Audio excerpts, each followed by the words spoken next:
Hello, fellow comic book worms. This is NammaN. Welcome to my channel. We have Otaku here, my co-host, and we have our guest, Chris from Bronze Age Nerd. Hey Please, guys. please, Otaku, help introduce him or however we Yeah. work this out.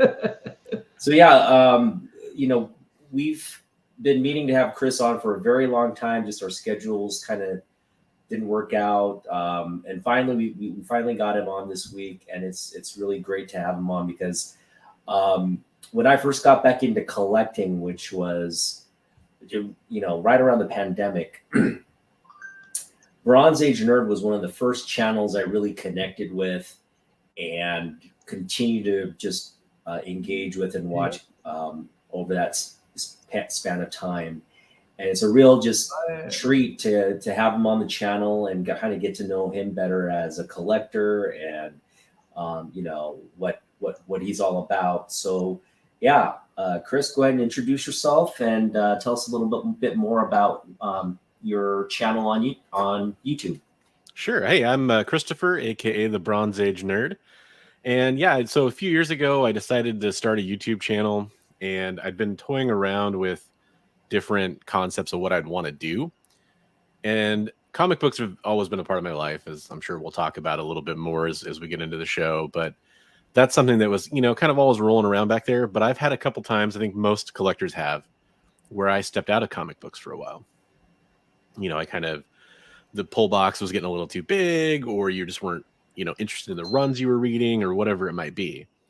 So, maybe that was kind of like around the perfect timing because I was kind of just starting to come back to comics after taking a little break around the time my daughter was born. I was like, hey, I'm too busy for this stuff. And so basically it kind of lined up with kind of this boom starting to happen with comics. And that was kind of right before everything really took off. And also just my interest in trying to learn like video editing and how this whole thing works, right? Like I wanted to learn how to make thumbnails, and I wanted to learn how to do editing and lighting and sound. And I still have a long way to go on some of those things, but I think I've come a long way on other things. Yeah. And it was really kind of just a desire to see if I could do it. The other thing that happened is during the pandemic, the very beginning of it, it was a, very non-social environment, right? Like it wasn't a lot going on. I was kind of in a little isolated community too. I live in a very tiny town in Washington. And so I thought, well, I can connect with people online. Like I used to do that when I was a kid. I can do that again, right? I always did it to a certain extent, but I kind of quit social media for a while before I started doing this. And I just said, hey, you know what? I started discovering some of these channels that do comic book content. I'm like, there's actually like, I knew about like Comics Explained and comic tropes, but when I started finding channels that did, collections or unboxings, or they were doing CGC submissions or spec content, I thought, man, I could do something along those lines. Like I have a lot of strong opinions. So I just decided to give it a try, and I set out with kind of two goals. One goal is that every video I made, I wanted to try to make something better. I wanted to, maybe it was tweaking the editing or tweaking the lighting or being better prepared or having a more original idea or how I shared out the information online, like about my videos or whatever it was. And the other rule was that I always tried to make something that my viewers, the people that were already watching, wanted to see, hopefully. And that's kind of where we started, and now we're here. You have a huge advantage. You have an awesome voice. I wish I had that voice. Well, thank you. Yeah, it's definitely probably the number one compliment I receive, and I appreciate that. It's just kind of gifted in that way, I guess, naturally gifted. But yeah, definitely something I've been trying to kind of think about possibly doing, like, narration, that kind of stuff too, because so many people have said that. It's really kind of encouraged me to kind of keep going with that kind of stuff. So. Oh yeah, okay. Yeah. I'll keep that in mind. Narration. All right. So, one thing about your channel that I really appreciate, not too many people actually delve into the speculation and the FOMO part of the hobby, which is personally, I find that a little bit annoying about, not to say it's part of the hobby. We can't deny that it's part of the hobby, but it's one of those things that I personally don't take interest in. And I'm sure you feel kind of the same way. I think you and Josh's comics are like the two guys who are like really adamant about, hey, say no to FOMO. Let's not hop on something just because it's trending up or getting hot based off like movie industry news or whatever. Can you kind of expand on your sort of philosophy on that whole concept? What about FOMO is really just bugs you? Yeah, totally. Well, you know, kind of that idea that I talked about where I wanted to always bring something to the table that I thought my viewers would appreciate.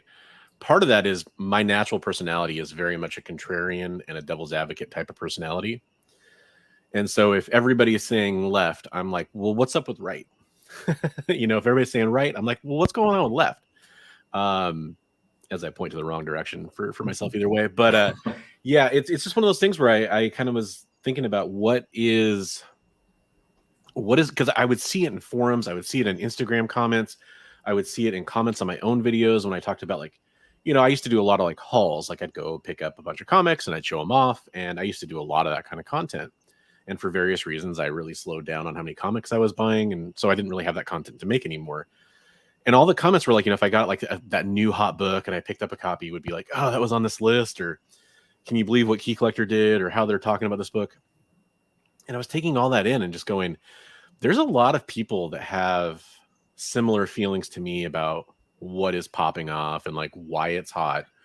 And I think as humans, we're obviously fascinated with like top 10 lists. It's obviously like if you spend any time on YouTube at all, if you're ever clicked a clickbait link, you know, top 10 reasons to do this, you know, top 10 comic books to invest in, right? And I'm fascinated with the creation of stuff like that. Like what thought process or logic did people use to create that? And so I was like, okay, well, if I take all those ideas, it just kind of came to me one day. It's like, well, if I take all those ideas, what if I just actually looked at the main big lists out there? And when I first started doing it, I was also looking at some YouTubers that were making their own list every week. It's kind of funny, if you've noticed, a lot of those guys don't do that anymore. I mean, some of the big ones still do, of course, but there's way less other lists out there. It's mostly just, you know, like the ones I talk about now. I just focus on Key Collector Trending 20, CBSI Hot 10, and the Cover Price Top 10. And the reason I do that for the most part, I feel like those are the biggest three. I really hate to use the word official, but they're like the ones that most people kind of look to or turn to and kind of, you know, see what's going on.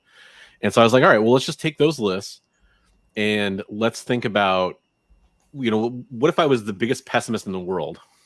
Not a big reach for me, because I am a pretty big cynic, pessimist kind of guy. I hope for the best and I plan for the worst. And let's take the 5 worst ones out of those, at least the ones that I identify as being like, why is that on there? Like, why? And I'll admit, some weeks it's harder than others. Some weeks it's like, man, there's a lot of like silver and Bronze Age keys on here. It's like, sure, they might not be worth $500 more tomorrow, but they're not going to like drop like a rock. And then some weeks it's like it's just all ratios, or it's all like hot covers. And it's like, well, not every single one of these is going to be a good investment. So it's just kind of navigating that and picking that. And like you said about the FOMO part of it, just kind of address that. That is just me being fed up on the behalf of a lot of people that are very fed up with this kind of system we're in now with comic collecting. And also like willing to admit that there's things that are good about that too. Like, one quick example, everyone is upset about exclusive covers. Not everyone. A lot of people are upset about exclusive covers and all the ratios. And, you know, some books have 45, 50, 60, 70 covers. Okay, that's insane. But there are good things that go along with that too. Like, there's a lot of artists that get work. There's artists that get discovered. There's shops that, you know, if they have a hot one of those, it can kind of help them stay afloat. And I don't want to dismiss any of that at the same time. So again, it's that balanced approach, not just taking everything and being like, you know, Mighty Mel V says I'm the best hater in the game. Like that's how he refers to me whenever I go on his show, right? I take that as a point of pride because it means people are paying attention. But I also hope to inject some logic into what I'm saying. I'm not just hating on the list because they're out there. And you can almost take it like, hey, I'm only picking 5 books. I'm not picking 10 every week like they are. I'm not just saying this is the worst about comics to buy. I'm some of those are good picks, and I offer respect to that too. But that's kind of the logic that's helped create that. Yeah. Yeah, those variants could be a nightmare for completionists. 100%. And you know, there's so much with comic book collectors. So many of us have, you know, it's this thing you hear over and over, and it's become a cliche. Like, I have OCD. Most comic book collectors you talk to will say they have some form of that, right? And like, I don't mean to take away from people that actually do have real obsessive compulsive disorder, that kind of stuff, but most of us can relate to that. Like, you know, if I'm like the guy who, like, when I was buying trade paperbacks, if they switched like how the spine looks, I'd be super pissed off. Oh, right? yeah. Like, it doesn't fit. It's yellow. The rest of them are red. What are you doing? You know, like, so I have that kind of, you know, mentality. Even when I'm buying books, I don't want to buy books at different size and yeah, exactly. So it's just one of those things where, you know, I just kind of was aware of that kind of, like, you know, ability that most of us collectors have to kind of be problematic about that stuff. Cool. Yeah. So I am going to play devil's advocate here. Cool. and say what's a pick recently that you said, hey, don't, you know, just ignore this book. It's just FOMO. The book's going to go down again. But you turned out to be wrong. And you'll admit, oh, this is a book that has had more longevity or more lasting, you know, presence in the hobby since, you know, debuted or whatever. Sure. Well, there's a couple really hard ones, because even when I put them on the list, I had to kind of put them on with an asterisk and say, hey, look, I know this is the first appearance of Batgirl, right? Like, no one's, it's not like we're going to wake up in a world in a month where everyone's like, Batgirl, I don't care about. I mean, there's fans of Batgirl. I'm one of them. If I came across like a low grade copy of Batgirl that was a good deal, I would scoop it up in a heartbeat. So don't get me wrong. First appearance. But there's been some examples. The biggest example for me is, it's kind of a weird one. It's Deadpool Black, White, and Blood number 4, the Panosian 1 in 25 variant. I think I got all that right. It's the first appearance of oh gosh, it's a spider character that first appeared in a Japanese manga, but it's their first US appearance in a comic. Wow. And that's kind of, you think about it, number 4 in a limited run book, like, a lot of people fell off, and you're talking about a ratio.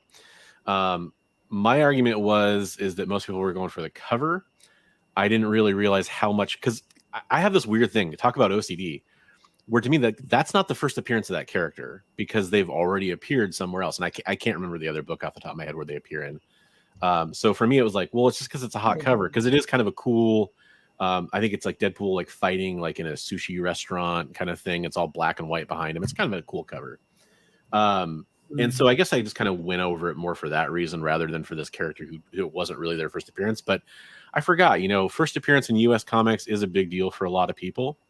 And I probably miscalculated on that one. That said, you could have bought it since that list came out at several dips. So, I mean, ultimately waiting probably would have paid off if you were patient. Yeah. My big fear is that people watch my list, and if they ever hear me say that, they think like, oh no, like, I need to wait a month. No. Usually wait a little bit longer. Usually wait like 6 weeks to 2 months. It depends on the book. My advice is to go set up like those eBay save searches and just follow it, right? Just wait for one to hit that no one's bidding on or no one's biting on, or maybe it has a bad description. Yeah. And then bite on that. But yeah, it's happened a few times. Yeah. eBay is actually not a great place to, like, if you see it on a list and then you go to eBay, by that time it's already late, because everybody's watching the list and going to eBay. Everybody's doing that. So I guess it depends on how fast you do that turnaround. But yeah. Real fast, I want to shout out Preston and Ozzy for saying Secure Spider. That was the name I couldn't pull. Thank you very much. Secure Spider. All right. So we're going to get into now your sort of your origin story. You know, how old were you when you got into comics? How did you get into comics? What were you into when you started? And just talk us through the evolution of your history as a collector. Right.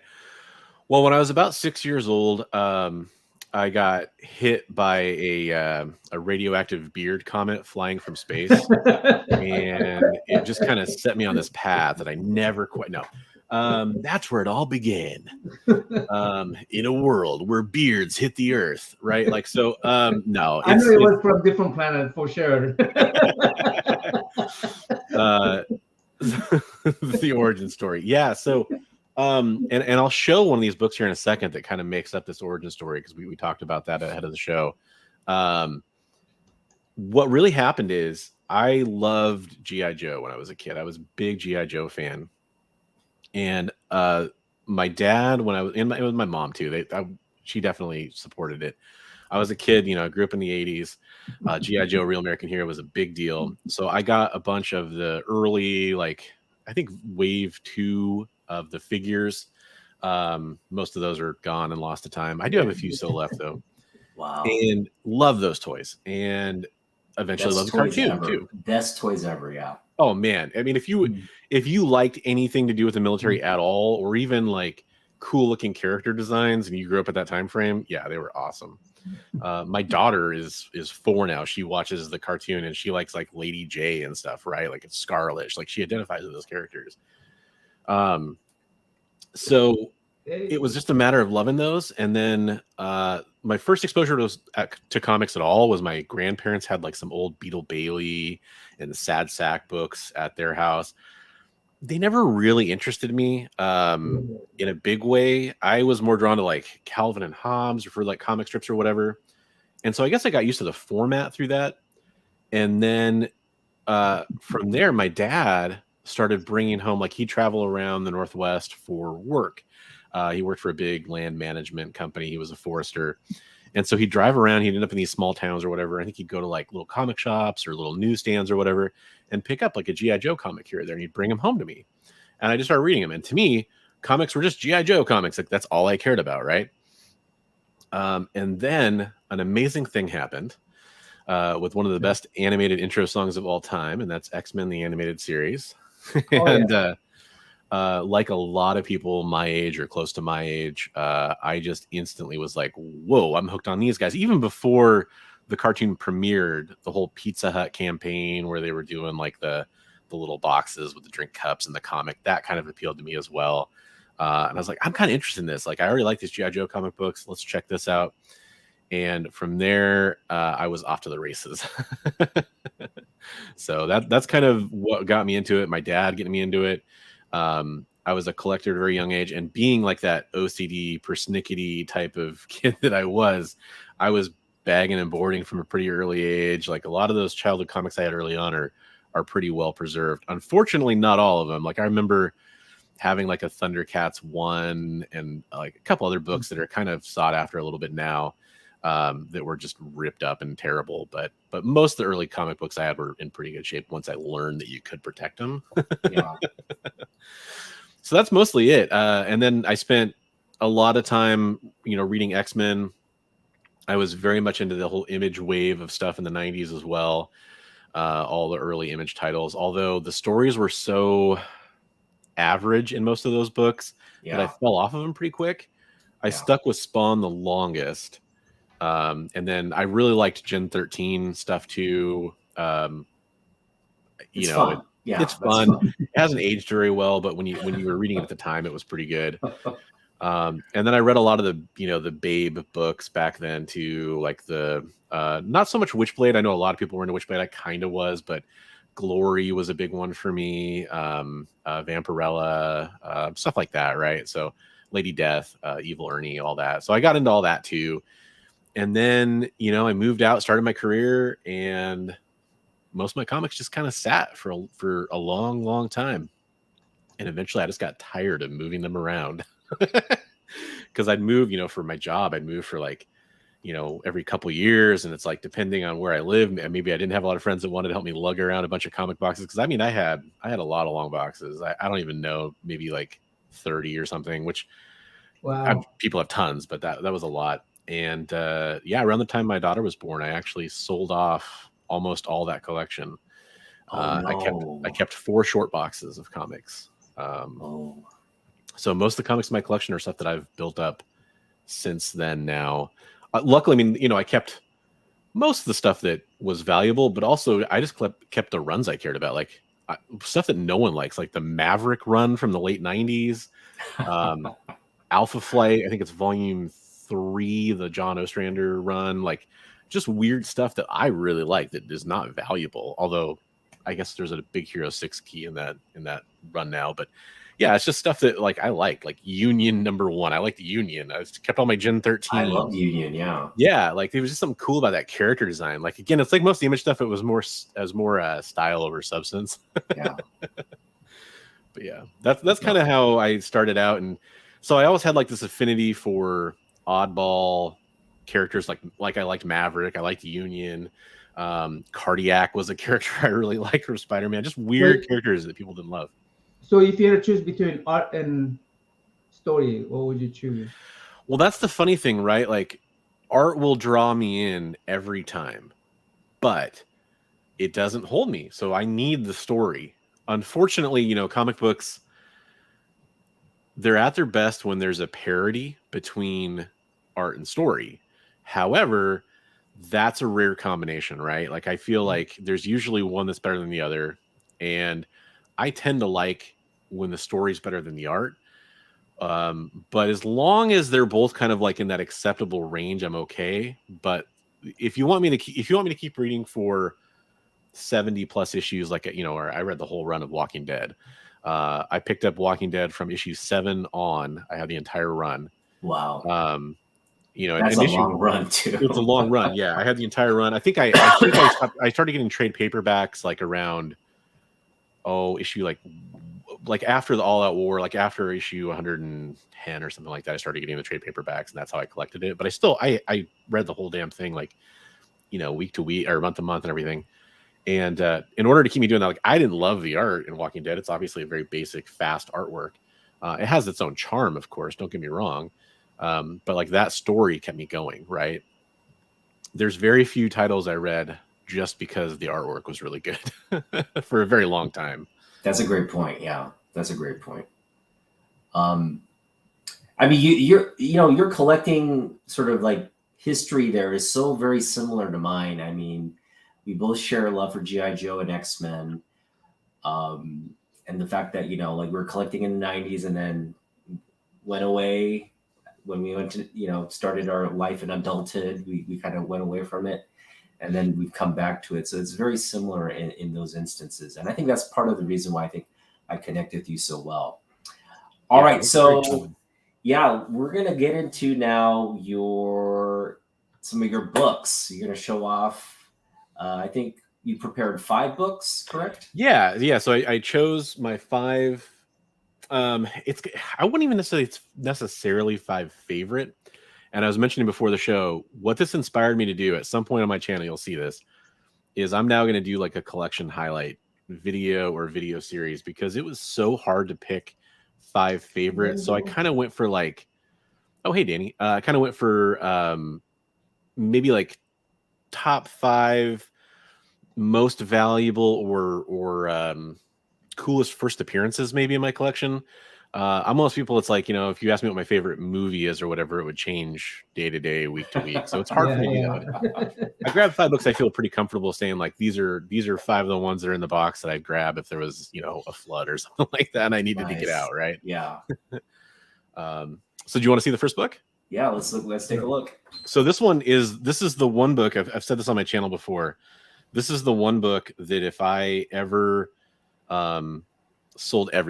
sold it all, like I had to get rid of it all, like liquidated, I would fight tooth and nail, unless it was the difference between my family eating or not, I would never get rid of this book.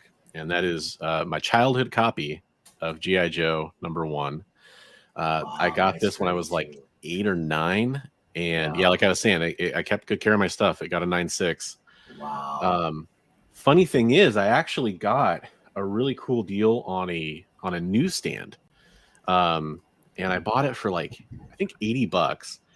And I was like, that was like when G.I. Joe was still climbing before the Snake Eyes movie came out. And I got it graded and it got a 9.6. And I had this moment where I was like, man, like, should I keep the newsstand over? Because it's worth a lot more in a newsstand. Should I keep that over the direct? Nah, I kept this one just because it's my dad gave it to me. It was a birthday present, if I'm not mistaken. I was so young, I actually don't remember, but I think it was a birthday present. And I think I was reading around like issue like 40 or 50 when I got this, I think. So it was me going back and like finally reading how it started, right? Because the Marvel series is a much different story than the cartoon. It's a much different story than any other stuff you might have seen, as you guys probably know. And it's just a great Larry Hama, amazing creator, amazing writer. It's a great story, and yeah, it's a wonderful story. Him putting his actual real world experiences into it shows. There's a connection and like a seriousness you don't expect in a toy line comic. Yep. And I have a lot of good memories of it. So yeah, that's the number one, I guess, like the crown jewel in my collection, like in a personal way, right? Yeah. So awesome. That reminds me, my first book that you, I remember the first book I ever got online through some kind of award was your book, the G.I. Joe book you sent me. Yeah, G.I. Joe 21. Yeah, G.I. Joe 21. Oh, yeah. Is that? I imagine you already had a copy of it. Was that your original collection that you upgraded, or? So, I didn't actually. G.I. Joe 21 is one of those issues I never had. I had about, I think about 90% of the original run, and then I sold most of my books. So I really only kept maybe like 4 or 5 of them. Yeah. 21 is one I just didn't have ever until I was an adult and I got back into comic book collecting, and it was, I think, like the second or third book that I ever like went out and sought out the actual issue. The first one, when I sold my collection, I sold Star Wars Heir to the Empire #1, which is the first appearance of Thrawn. I didn't know it was the first appearance of Thrawn. Like, it made sense looking back on it that it would have been, but it never like occurred to me that was the first appearance of Thrawn. Yeah. And I love that series, but I've already kept so much Star Wars, I can't keep more. And so I let a few things go, like my entire run of Heir to the Empire. So one of the first books I sought out was that one, and the second one was G.I. Joe 21. And what happened is I ordered 2 copies because I wanted to send them off and get graded. And the funny thing about that is a lot of people don't realize a lot of what people think are first prints are actually second prints, because there's a lot of second prints of that book floating around. That's actually third print. The second print is a ghost. The third print is the black Spidey head in the UPC box. That's the third print. The second print is the same, and it says second printing on the indicia.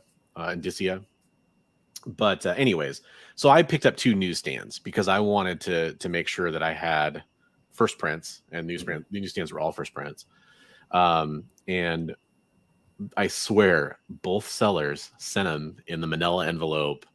No, no cardboard, nothing. No.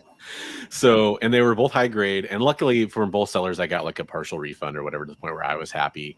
One ended up getting a 6.5. One ended up getting a 7.5. Not bad. But then what happened is kind of through some of the stuff I do, and we'll kind of show off some of this later. There's a few viewers that have been very, very, very generous and kind with me. One of them has been unbelievably kind, to the point where it's literally made me cry before. It's just insane how much this person has affected my life by being generous to me. And one of the things that he did is he sent me a copy of G.I. Joe 21 that was rather low grade, to use as a giveaway. And I was like, you know what?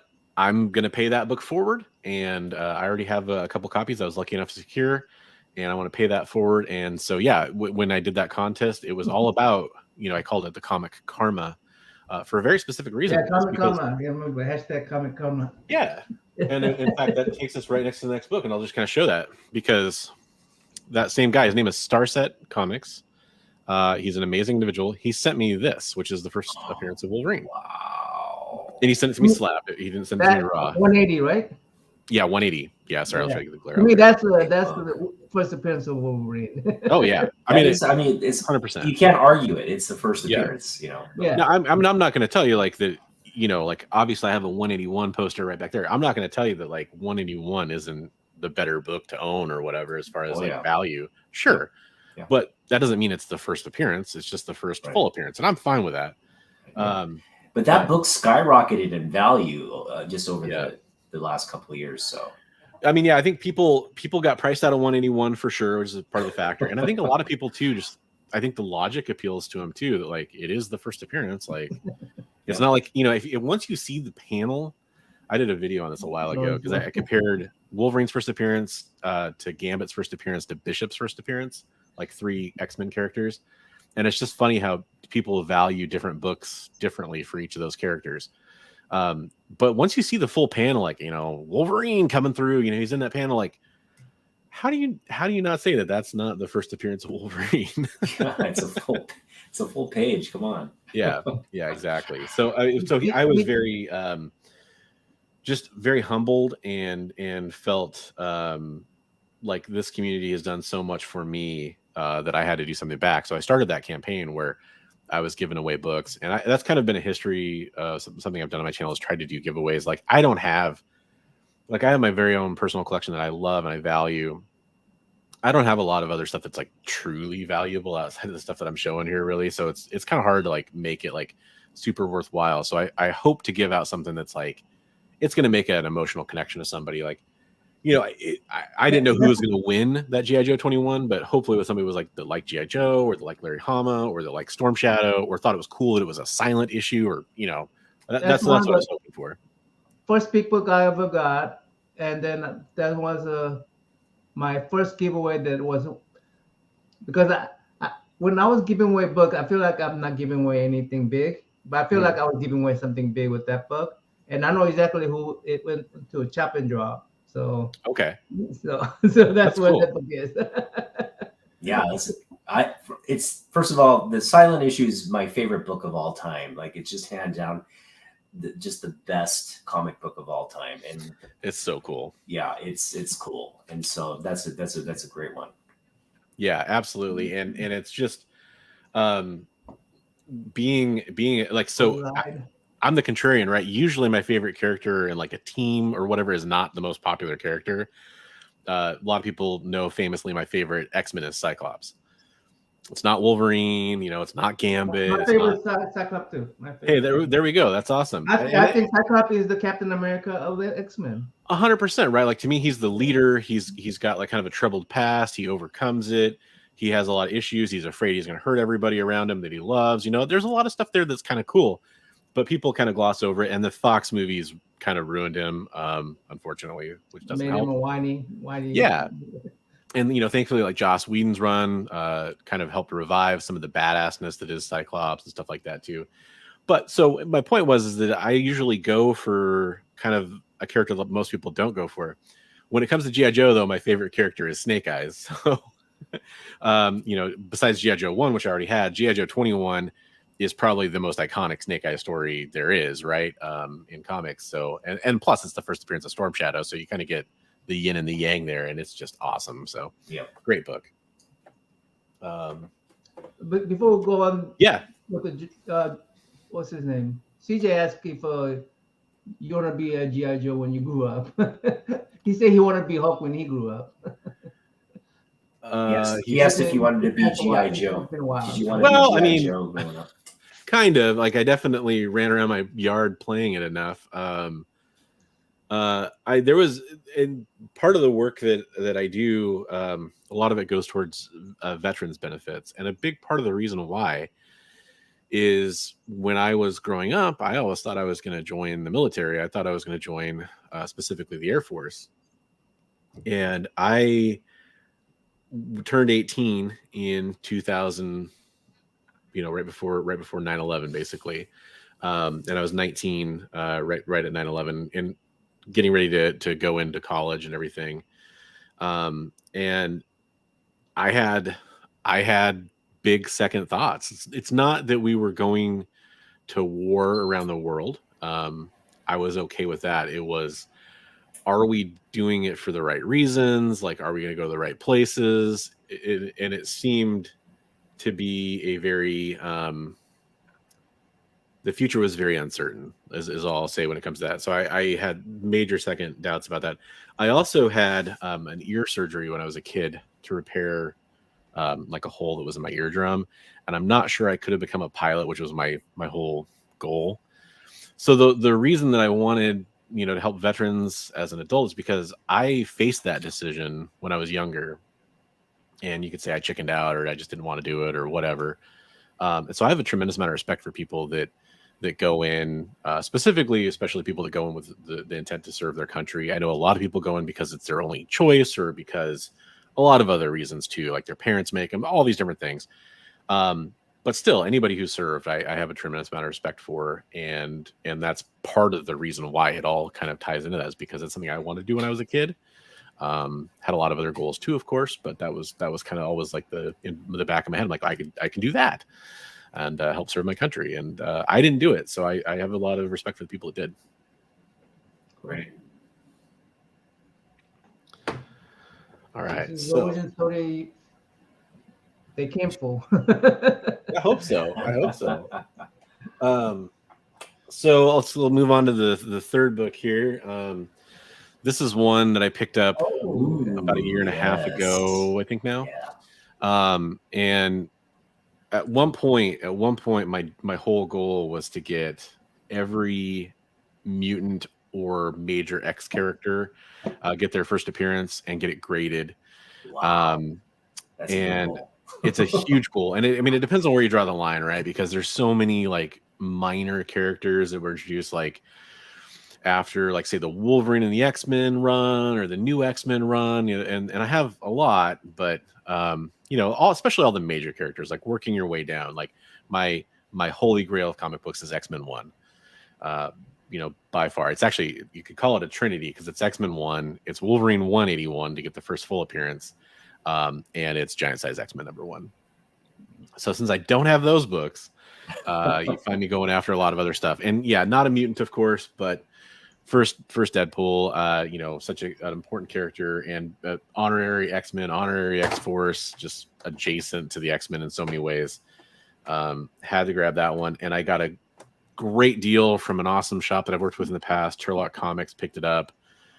Raw posted it, and I just hit him up and said, hey, I'd be interested if you guys can send me some extra pictures. I'd be interested, and I'd want to see you guys clean and press this thing, see how high you can get it. And it probably was like a 9.92 as it was, and then they did their magic on it and got it to a 9.6. Nice. So, and they thought pretty seriously that it was going to come back at 9.8, and I was like, I don't know, guys, like I don't see it, but I also thought it was gonna be a 9.4. So got super lucky on that one. Congrats. Oh, that's a great pickup. Yeah. So hey Eric, wow. And then so that was that Hulk 180. That was Christmas before last. I got that from Starset. So let's focus on Deadpool as the character. Yeah, are you excited about the movie? I'm really hesitant about the movie because I loved the first movie.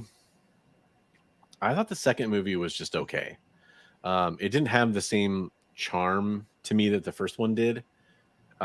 It just felt like, okay, this is the joke again with a more complex plot. I loved like the X-Force sequence. I thought that was funny, like especially like as doing what I hilarious. Do, and everybody, all the speculators, like I'm just thinking them watching that scene, and I'm like laughing my ass off at those guys that banked heavy on like Shatterstar or some of the other characters that came along. I thought it was cool, Domino being like the only one that walked away from it because of her powers was just great. I thought that was an amazing portrayal.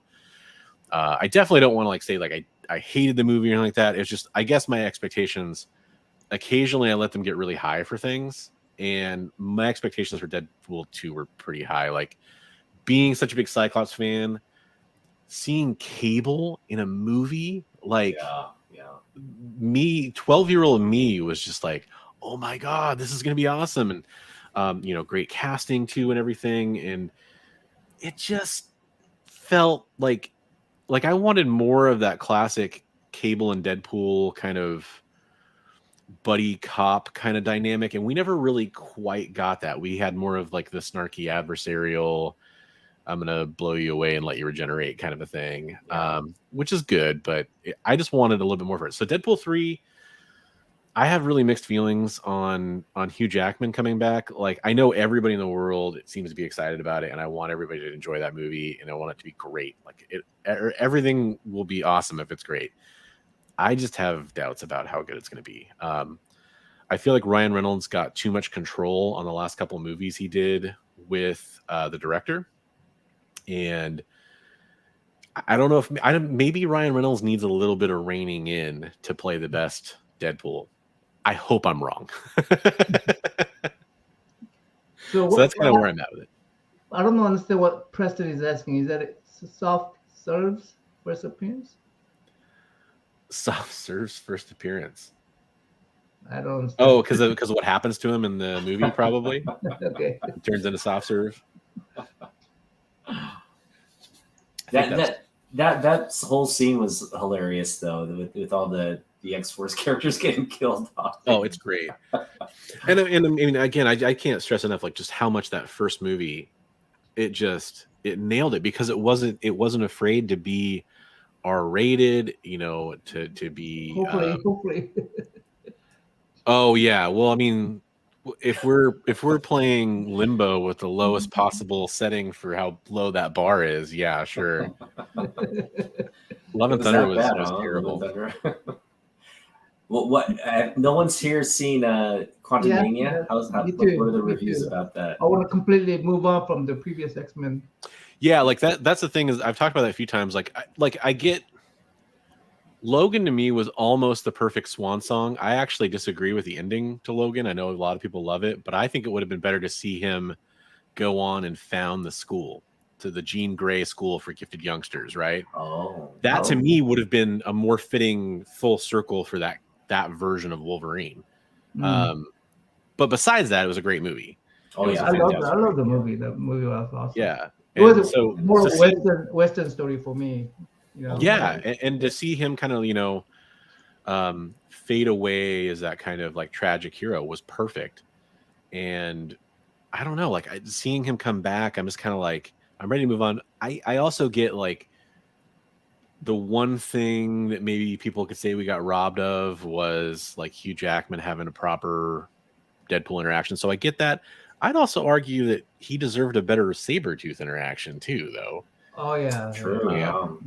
But I mean, because there is the fight in the first movie, but by today's standards, especially, it's pretty bad. I don't know. Yeah, Caliban was good in Logan too. Good point, comic journey. But I really want to see where they go forward, and I don't want Patrick Stewart as Xavier again as the leader of the X-Men. He's great. But also, Charles Xavier wasn't that old when he founded the X-Men. Yeah. He was bald, but he wasn't that old. Patrick Stewart's pretty up there now. Yeah, like watching him in Picard, it's interesting, but he's definitely, you can tell he's an older gentleman, and I think that he brought a good gravity to Doctor Strange, to that version of the character. That was cool in my head, and I think in the director's head, I think that was kind of the animated TV series version of Professor Xavier almost. That was great. Let it be done. Yeah. So we're good. Agree. No, definitely not. No. Yeah, every time I've done review content, I think I'm just such a contrarian. I don't think it's ever really done well. I don't blame people. Although I did start doing something for my channel members, where every month I watch a terrible comic book movie. And we started with Batman and Robin was the first one. I never had seen it before. And so if you want to watch my hateful thoughts on movies in real time, you can. Is that the one with the bat nipple? Yeah. Okay.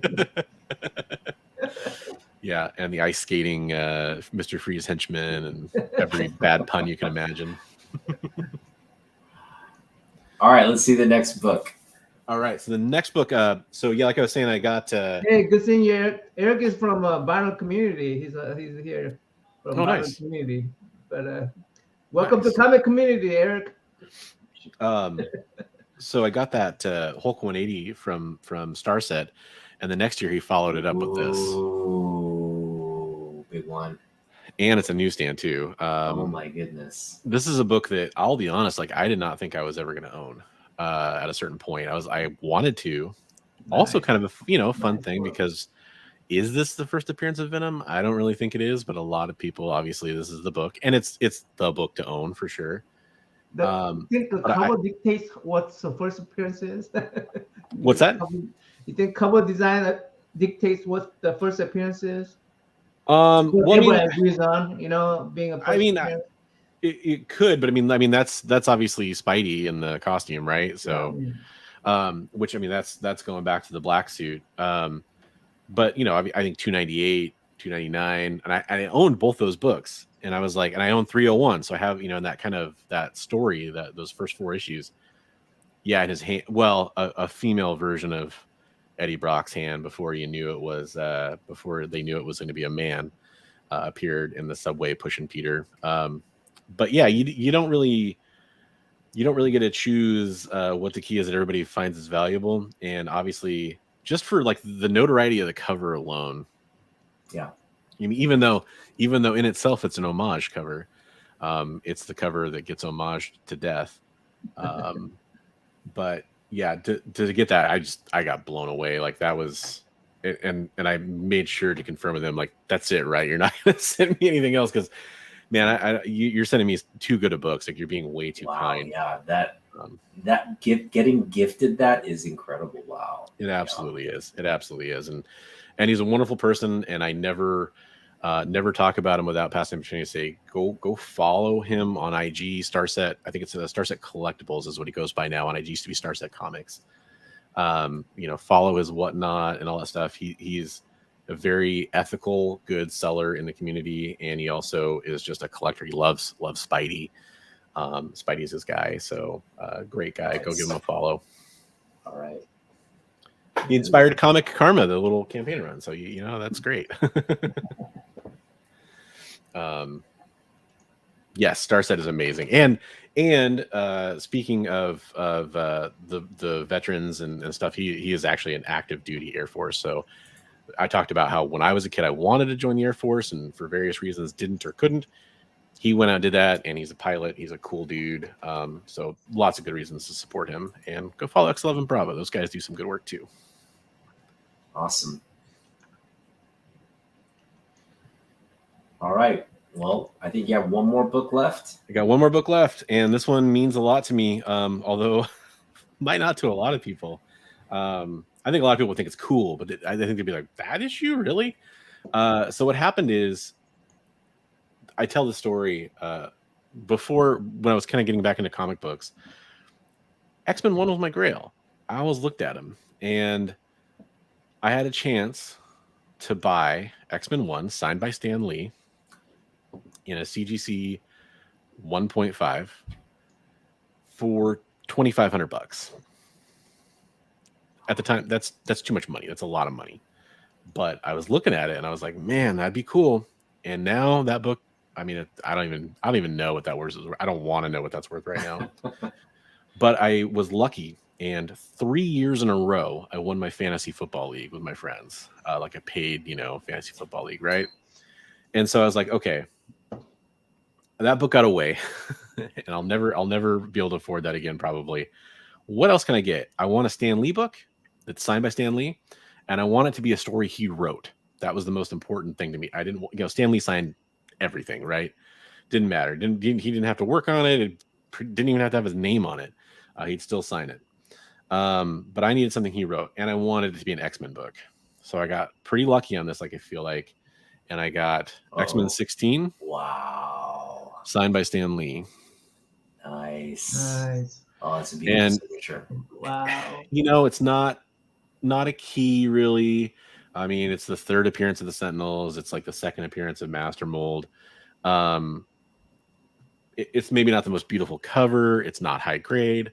I don't care. That's a beautiful cover. No, that is a beautiful cover. Yeah, like, it depends on your definition, for sure. Like, I think it's cool, but a lot of people, like, yellow covers are kind of derisive with people, but I like it a lot. I mean, I like it enough that it's one of my 5 favorite comic books I own. Yeah.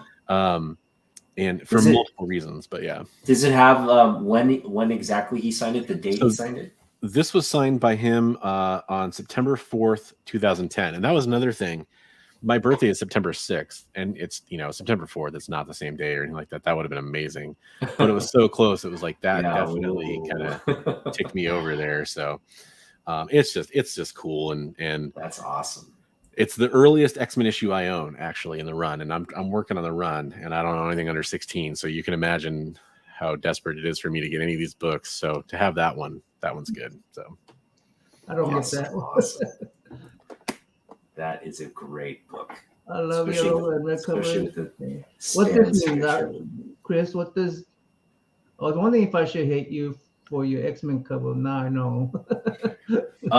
Chris, did you check and see if that's actually a one of one, like the only Stan signed X-Men 16? I don't think it is, but I haven't looked at like the census either. I mean, I know Stan signed a lot of books and probably signed a lot of early X-Men books, but I know one guy who has every issue from 1 to 300. I think it's 300 signed, and I think the first like 50 or so are signed by Stan Lee. So I know there's definitely at least one other one signed by Stan Lee, and I think signed by, I can't remember who else he had signed it, but I'm pretty sure he had a few. I don't know if it was Kirby, but he had somebody else sign his too. So yeah. Well, still, those are rare. That's definitely a rare copy there. Anyway, I dropped a link for X11 if you guys. Yeah, go give him a follow, guys. He does some great work with the community, especially when it pertains to veterans. So drop my link. Shoot. Okay. All right, algorithm. I will drop your link. Yeah, and Nagu, no, I didn't try any other branches of the military. Like I said, it was the timing of us going into the aftermath of the September 11th attacks and what was going on there. And again, like, I have all the respect in the world, more respect than I do for pretty much any other people, for people that chose that and kept going with that decision. I saw us going down a path, and I from my perspective, it turned out to be right. I saw us going down a path where I was like, what are we even going to be doing in a few years with this stuff? And, it definitely went on brutally for a long time. And props to all the people that served during that time. I can only thank them. So. Yeah. X11 is the man. Yeah. Well, that's a Fagu. The other one is for X11. So kind of looking forward, what are your plans this year, either for the channel or for the collection? Both? Yeah. And I had such a rough December that like almost all of my, and kind of beginning of January too, almost all of my plans got derailed or at least postponed. One of my best videos I ever did was my collection goals for 2022. And I have screwed up two things. I never made a follow-up video to show where I landed on the 10 books I was looking for. Spoiler alert, I did not complete the list. And the other part of it is making a list for 2023, which I have a list for 2023, but I need to make a video about that. And it's funny. I think it was Reggie. I think Reggie made a video being like, don't make lists.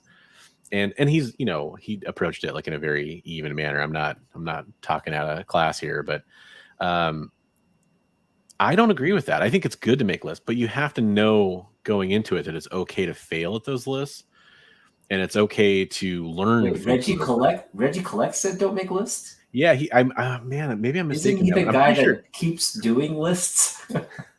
I think, yeah. Well, and he even says in the video, like, I've done it in the past, and here's why I think you shouldn't, basically. And he has some good reasons. It's worth watching the video. But I kind of disagree with the concept of, I think that as long as you have the right goals getting into it, it's a good motivation. I'm a goal person. I make lots of lists. One of the goals of the channel was to make every video better. I'm about incremental changes for the better, right? Because I think it's just a good benchmark. Small goals that lead to medium goals that lead to big goals. And, if you don't ever get past the small goals, it's okay. Readjust your goals and figure out what it is you want and move forward. And so I made a list hoping that I don't make too many of those, reach too many of those goals, because it would be like a tremendously impacting my wallet. Well, that's the mistake I made in 2022. Like I had X-Men 50 and Batman Adventures 12 on that list. Ooh. And with both of those, I'd hoped that they would drop off. Neither book did. Even when the market turned down. I mean, they've come down a little bit, but not a lot. And it's just one of those things where I learned like I'm gonna have to space it out more, right? Like Harley Quinn's one of my favorite characters. That X-Men 50 cover is just insanely gorgeous to me. It's my favorite X-Men cover from 2 to 100. 1 is still my favorite, but 2 to 100 is my favorite X-Men cover. And then 101 kind of becomes my next favorite cover after that. So it's just one of those books I have to have. But I mean, unless you go for like super low grade, like super low grade to the point where the cover isn't even as beautiful as it once was, more, you're looking at a few $100s just for that book. Batman Adventures 12, I mean, you're looking for $500-600 for that book. I mean, we're talking like low grade, right? So yeah, it's just too expensive. X-Men 1 at this point, I think, is one of those like grails where you can pretty much just write it off your list. It's gonna be one of those things like you're just gonna pay way too much for even the lowest grade book. Yeah, and I'm okay with a 0.5. Like as long as there's an intact cover, I'm okay with it. I don't care, because honestly, for the most part, I'm a low grade's better than no grade kind of guy, and a lot of my books are very low grade. That are in like my X-Men run, and I have like my childhood copy of First Gambit's like a 9.4. My first Mr. Sinister childhood copy is like a 9.6. I have a lot of like later stuff that's in high grade, but a lot of the earlier stuff, it's just not in good grade. Like I had a copy of like 41. I had a copy of 41 from because it's part of the Origin of Cyclops storyline, and it's like a 2.5 or something like that, right? Like it just was always in low grade ever since I got it, but I got it for a song back in like 1990, Yeah. Well, I'm just even thinking of the scarcity of the book. X-Men, when it debuted, right? It was just one of those books that kind of was there in the Marvel realm of things. It didn't really heat up as a popular book till later. So in terms of what survived from the Silver Age that collectors have to buy and sell from is not much. So I mean, it's going to be one of those things. If it comes to market, like you said, even low grade, it's going to be highly sought after. It's one of those things where I know where you're coming from, but I also think that X-Men 1 is a book that you can still, it's still possible. The problem is right now, think about the surefire MCU spec books, like the surefire ones. They're 100% guaranteed to pay off.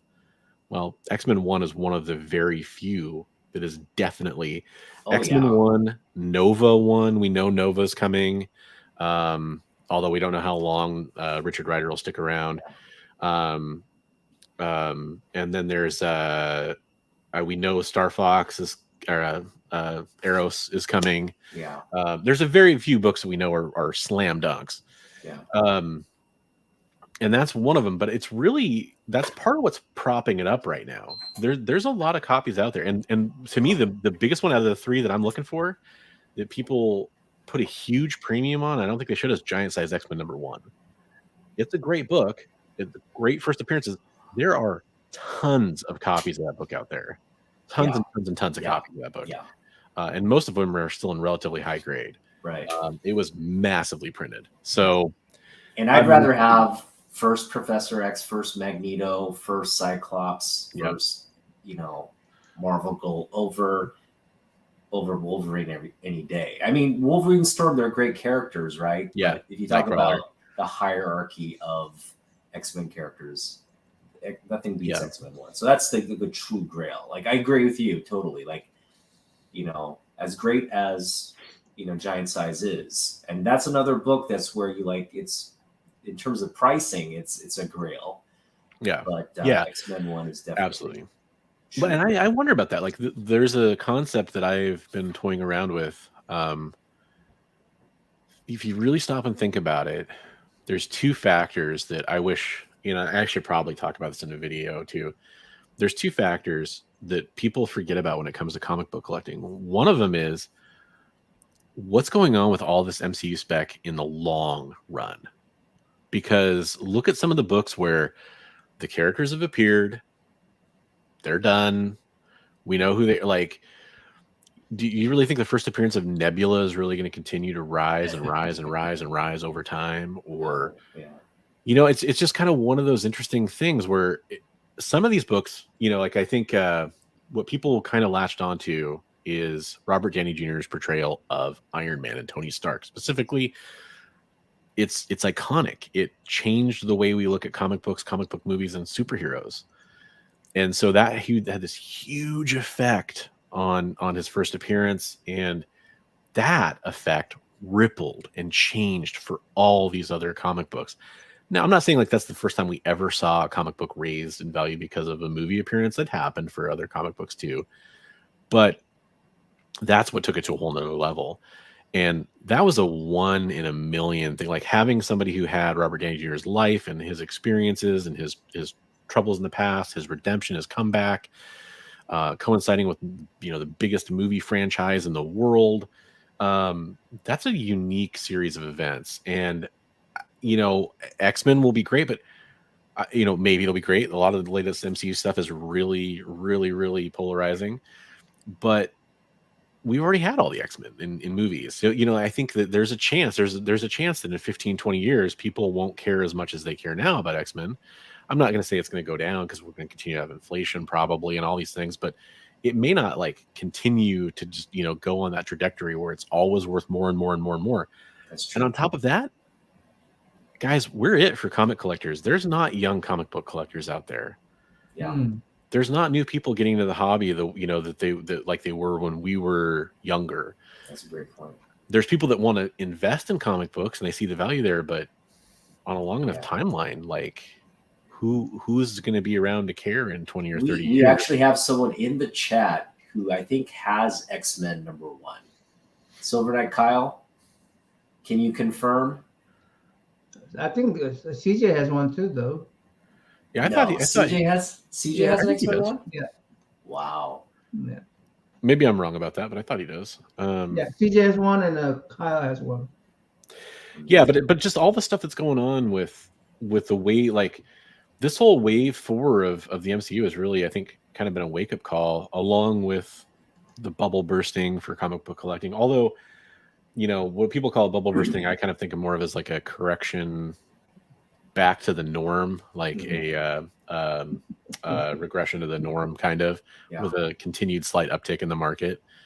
A lot of books are sitting a little bit above where they were when we started, and a lot of books that didn't have as much value as they should have more value now, which is probably a positive correction for those books.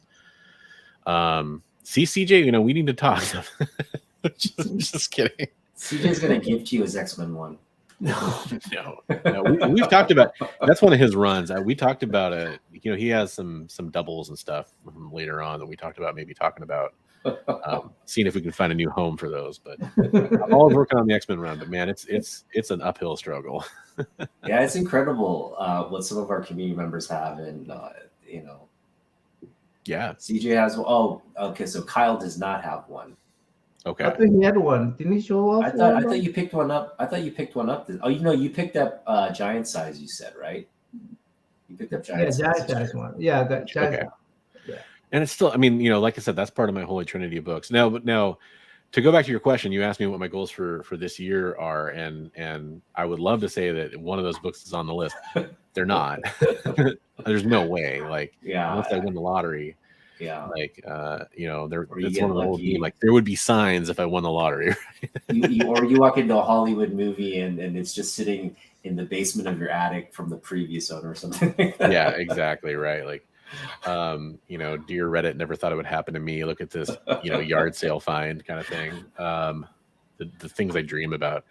I've literally had daydreams about walking into a yard sale and finding like an ASM 300 or something, right? Like, would you not feel guilty about going to yard sale, picking up X-Men #1 for $1 and not telling the old lady who's like saving up for her like cancer surgery? You know, it's in that situation, yes, but in the standard situation, I actually, you know, there's a lot of people that talk about this. I know. Big respect to Chris over at Journos. He's done a few videos talking about like, you know, maybe letting people realize that they have more here than they think they have. I think a lot of it depends on the context. If you have somebody like, I guess the way I look at it is I've walked into 100 antique stores that have, you know, Exo Man of War #1 for $150 in beat up raw condition, right? There's a lot of people that price their stuff incorrectly both ways. Yep. Right. And I'm not gonna necessarily like if somebody has obviously made some kind of an attempt, that's a different story than if somebody has made no attempt whatsoever to price their stuff. And you know, like might generously tip them or give them more than they expect kind of thing. But I'm not gonna feel like a huge amount of regret about that. But also I don't think it's gonna happen. Like that's the thing. Like not X-Men 1. I'm thinking more of like a smaller $100, $200 book or something like that. An X-Men 1, like it would be a different conversation, I'm sure. If let's say I went to garage sale and saw a short box or not a short box. Let's just say it's just short box looking box has a whole bunch of comic in it. Like a legal file box or something. Hey, I don't want to look in there. Just give me that box for $20. Then I would feel totally fine. You know, I don't want to look at a short box of comics for $20, young. You're in a fantasy world. No, I think it happens for $20. Box, not a short box. It happens. But I mean, but also that can happen, and then you could get a bunch of coverless 80s books in there, you know, like don't knock the 80s. The 80s oh, I'm not knocking the 80s. I'm just saying, like, you know, books that have no resale value and might be mothballed or moldy or whatever. You don't know. Yeah. But... All right. So plans for the channel now. Yeah. So and I mean, it's to kind of, you know, close the loop on the collecting plans, because I do have some goals, but I will be addressing that in a future video. As for the channel, the biggest things are, and have a good night, Preston. Thanks for popping in. I appreciate it.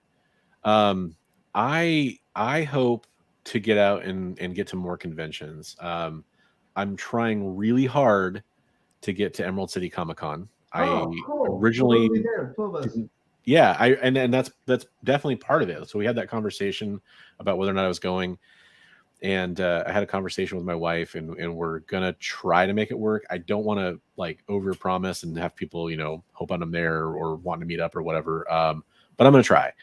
Awesome. I'm gonna try to get to more conventions. It's tough. I'm still probably years away from getting to conventions outside of my region, and I live in the Pacific Northwest. So really, there's Emerald City Comic Con, there's Rose City Comic Con, there's Washington's Summer Con in Puyallup. Mm-hmm. There's a few, but yes, it is Cyclops in the Sentinel's hand. He's blasting the Sentinel. I wish I need to get. That's one channel goal I have. Better lighting and stuff for all this stuff is my next big goal for the presentation of my videos. Like I have stuff back there that I'm gonna rearrange all that stuff. People can't even see what's back there, so it's kind of pointless. I'm not getting an RV. Stop trying. I'm not Bueller 2.0. But yeah, getting out there and getting in the community a little bit more as much as I can.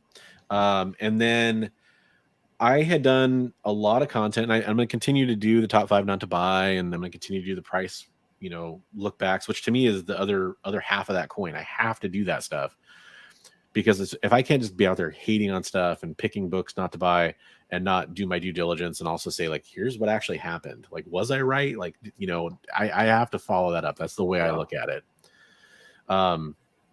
And so you're right. I mean, you're right practically most of the time, right? So it's not like there's been a handful of books that I think you probably would have been better. But like, let's say you went out and bought all of them, right?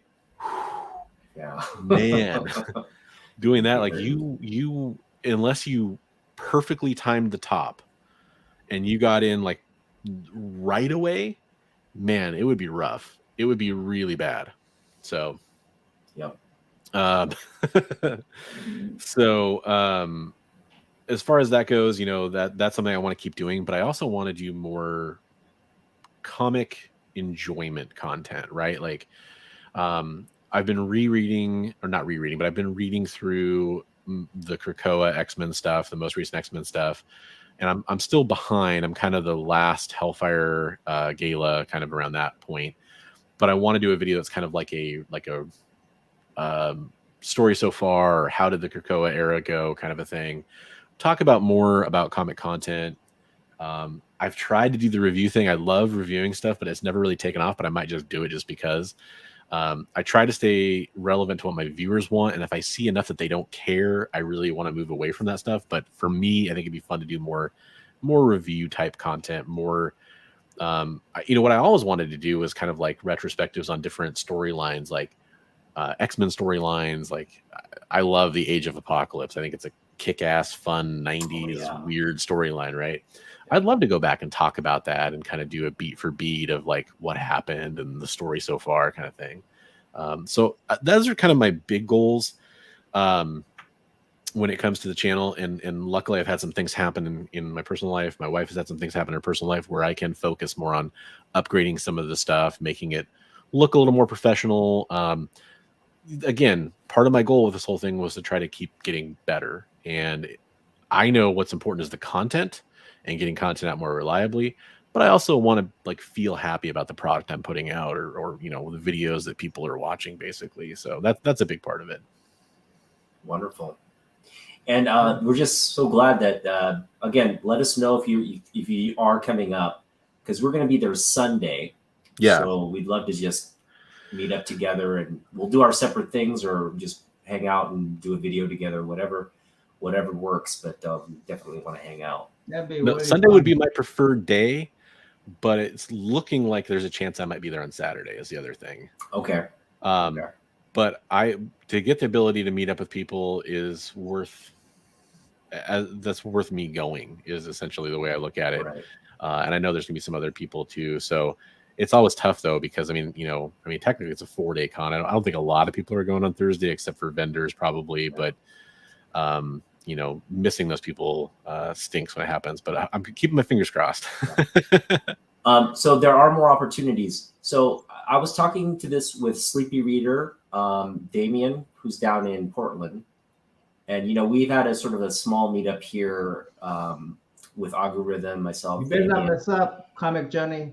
He's asking and for what we talked about is forming our own little circle of Pacific Northwest sort of collectors, YouTubers, and just a community, just building that community here in terms of meetups, even comic book haul meetups, comic book hunt meetups. Mm-hmm. And so, I just want to say, if we don't connect this time at Emerald City, there are more opportunities to maybe for SummerCon or just for a random, comic book hunt near your area or somewhere in Tacoma, or maybe even all the way down Portland, because I know NammaN Young and I are planning to go down to Portland this summer to connect with Damien. So if we can all plan something, our schedules around that, we could definitely pick you up and do whatever. Yeah, especially like I go down to Portland and hunt a couple times a year for sure. So it's funny because I live in the wasteland between Tacoma and Portland. There's nothing really. So I either go north or south. So I'm down to meet up. Scheduling, as long as that allows for it, I'm down. Cool. I'm gonna take that ranch away if you leave people comment. You don't want an anarchist, on your channel anyway. What's he gonna do? He's gonna point his hands at people.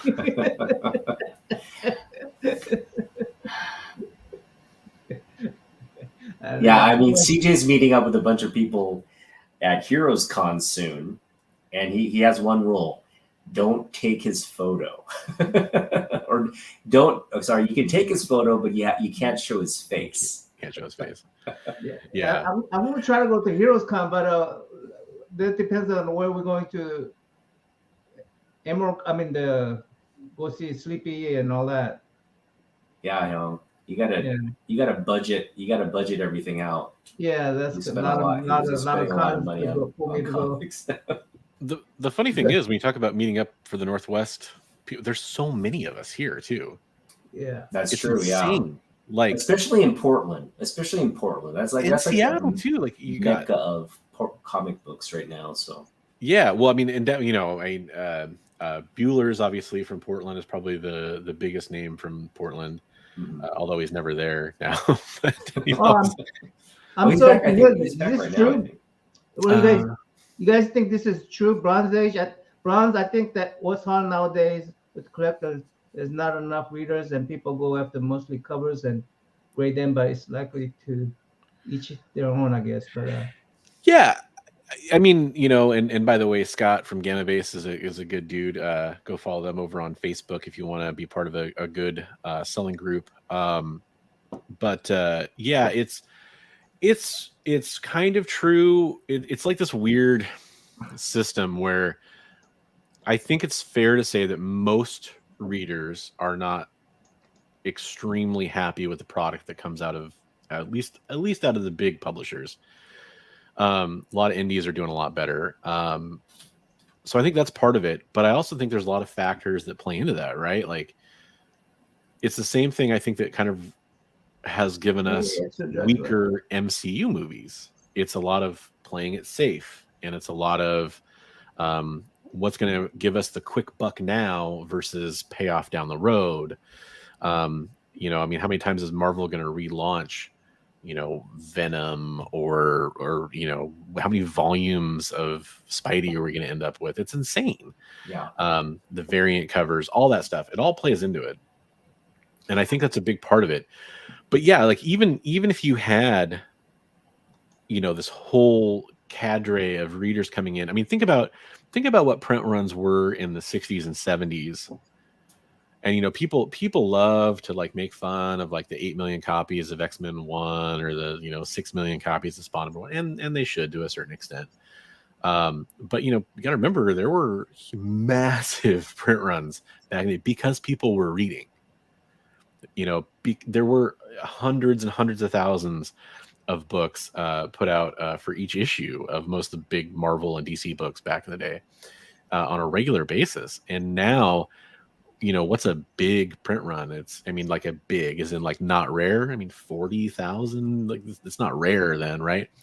So it's insane. I mean, like in New Mutants 98, I think the print run for that was around, I think it was like between 500 and 750,000. I think maybe I'm wrong, but around then it would have been about that big, right? And that's New Mutants 98. It's not, you know, X-Men 1. And that was still extremely high by today's standards. So to sustain that, you know, you had people buying multiple copies. That was happening in the 90s, right? Now you still have people buying multiple copies, but they learned their lessons in the 90s and they're not really doing it the same way. So now what they're doing is they're buying multiple covers. Well, chasing that hot. I also have an addendum to what you're saying. Yeah. Is if you're a younger reader and you go to the bookstore and you have your selection of manga, which is Japanese formatted comics, right? You have your selection of manga, or you have the latest thing from Marvel or DC coming out. It's no content really in terms of like entertainment value and bang for your buck. Manga has American comics beat by a billion miles. So for sure, if there's no adaptation in the American comic book market, it's not going to be able to compete with manga for future generations. So in that sense, it's going to die off. Yeah, right? and it's kind of funny to me because I've known that for years, or that concept, right? Of like manga is just kicking American comics butts, and I'm not even a manga reader. Like I literally am struggling to get through Berserk right now, just because it's just a different thing for me, and I can see where people like it. I love the line work and all that, but it's just hard for me to get through it for some reason. But I still know that when I talk to anybody under the age of 30 that reads any kind of comic book style format, they're not reading. You know, they might pick up a trade of, you know, a certain storyline because it's been adapted or whatever. But think about it. Like if you watch Iron Man movies or you watch Captain America and you pick up a random cool cover trade Iron Man or Captain America story, you're probably going to be lost and not really what's going on a few pages into that. And then, you know, make it worse. Let's say when you jumped on, you're in the middle of an event and there's like 40 other issues you're supposed to read, and there's not like, you know, they're getting a little bit better with it, but there's no like clear cut like reading order or list. They're not released that way. Even in the freaking Marvel Unlimited app, where I read most of my comics digitally now, they did like the Axe Judgment storyline. There's a reading list for it, but when I click next, it doesn't take me to the next issue in the event. It takes me to the next issue of that series. Well, that's not the issue I'm trying to read. So I got to go back out. I got to find the next issue in the event, open that file. It's a pain in the butt. And manga, just like, you know, I know from what little I have read, is you just keep going. Yeah. And it's not like it goes on forever. It's like 26 thicker volumes, right? 26 thicker volumes of books, and that's it. And they build, you know, television series, about 2 seasons or 3 seasons worth of television content off of it, and a movie. And that's the formula. And that's just regurgitated for every different whatever content there is. If it's popular enough to where, okay, let's do another comic book series, sometimes it gets to like, you get 2 volumes of a comic book series if it's popular enough. And that's what happened with Berserker, right? Berserker got several volumes. But I'm just saying, it's like a formula that's worked in Japan for many, many years. It's now dominating the American culture and market. And I love American comics, but, you know, the readership has matured. You know, the Stan Lee Ditko like books of past are not the things that people are going to be interested in. Unfortunately, you know, it's kind of like an era that's gone by the wayside. But I mean, if the industry wants to survive, it has to keep up with what if in terms of these legacy characters, it has to adapt the format to fit what these kids want. So yeah, it's really strange. Like, I think a lot of us grew up reading, like, you know, the Watchmen, Dark Knight Returns era, you know, gritty, edgy comics, and that was like cool, and it was cool.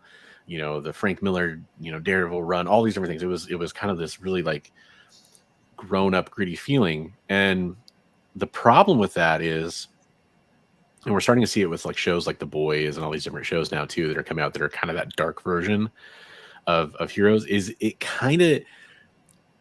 doesn't really work if that's all you have.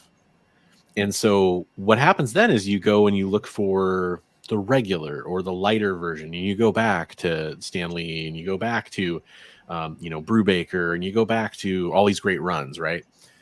And you read those, and that's awesome. And then what do? You go forward and you read some of these modern runs, and there's some great stuff. There really is. But taken as a whole, there really isn't a lot of big, long runs that are really, truly great, that don't feel like filler, or like they're just trying to introduce new characters, or it's a short one and done story, and then the next artist or next writer isn't as good. Right. I do have one recommendation for new parents with the new kids. If you take away everything else, but if you concentrate on having those kids enjoy reading, that will do tremendous amount of. I mean, it will do a tremendous amount for their educational growth. Just teach them to read. Just teach them to enjoy reading, and that's, no matter what the topic might be. Just don't give them bad comic books. There are a lot of bad comic books out there. Give them whatever they like. That's my just let them enjoy reading. Let them enjoy reading, and as a parent, if you read with them, then that would also help. That helps them too. So it's good for everything. It's good for their development. It's fantastic. I love reading to my daughter, and I'm glad she enjoys it. Right, like there's part of me that was like, you know, she has TV, she has screens, is she even gonna care? She loves being read to, loves it. It's her favorite thing. So, Agu, to answer your question, I don't have an LCS, so I'm literally in that kind of a wasteland. I do have technically a shop that is within about 40 minutes of me. But if you ever watch my content, there's a shop I talk about where I got kicked out for using my cell phone. Yeah. And it's that shop. And so I don't go there. Where is that shop? I'm not gonna say I've chose not to reveal what shop that is because I think there's a really strong chance that the owner has a personal issue with me. He's a very this probably isn't the right word to use, and I'm sorry if this is the wrong term, but I think he's kind of bipolar, manic depressive, whatever the correct term is these days. And there were times that I would walk in that shop, and this is my childhood LCS. I was a customer there for 30 plus years. And I now have a long relationship with the guy. It used to be his dad's shop. Now he owns it. And sometimes I'd walk in and it would be like, hey man, how's it going? Here's your polls. I mean, it would just be sunshine and rainbows. Let's talk about the comic books. And he would like to complain a lot, whatever. That's fine. And then, we'd talk about that. And then I noticed he'd talk about other customers a lot and like what he didn't like about them. And it was kind of like, all right. Whenever you have that conversation with somebody, then you wonder like, well, are you saying something about me when the next person walks in? Yeah. And I can also say that I know a lot of people have had bad experiences at that shop. Like I've mentioned that video to people who happen to know what store it is, and they're like, oh yeah, that guy, and I don't go there anymore, and that kind of. So it's not just, I know it's not just me, but I feel like he might have been taking that out on me a little bit. And the funniest part about that is if you watch the video, the books I grabbed, and I confirmed what they were on Key Collector. I was looking at that app at the time. They're not expensive, but they're like $10 books, And I mean, I was buying them for $3 or $4. It's not like crazy. Yeah. And my argument still stands. It's like, if you have that, it's just like pricing at the register. If you have that feeling, go ahead and price your books. Yeah. But yeah, there are like I probably the nearest real comic shop, and a lot of people know Gabby's in Olympia. Been around for a long time. And then I Like Comics in Vancouver is the next, and they're the biggest shop in the Northwest by far. I mean, the guy has literally hundreds of thousands of comics in his basement that he's got. You walk in and he's got 10 X-Men ones and 20 giant size X-Men graded in a case. Like he's got it. He's got everything. He's got AF-15s. Oh my goodness. All right, yeah. We got to go to Vancouver on our way down to Portland. That shop is very much worth going to. Is it priced? Is it priced fair or? So this is typical to me, kind of like a successful LCS. It seems like most things there's a bit of a premium on, like he's charging probably, I guess what I would call, like, he doesn't want to be beat on fair market value on any bad day. Let's put it that way. Meaning like it's probably going to be 5 to 10% above FMV for like, multiple $1,000 books. But the best part about that shop is he takes any book that's worth $50 when he prices it, and he's a very good grader too. Like he has a grading sticker on the back of his books. It's pretty accurate from what I've seen and from what I've had graded from there. Any book that's $50 or more, he puts like kind of in a glass case, or he puts together runs of books like the Infinity Gauntlet or whatever. But if it's $50 or less, he puts it in a 50% off bin. Nice. So if you find a book that's $50 and it's in the 50% off bin, you're buying a $50 book for $25. Nice.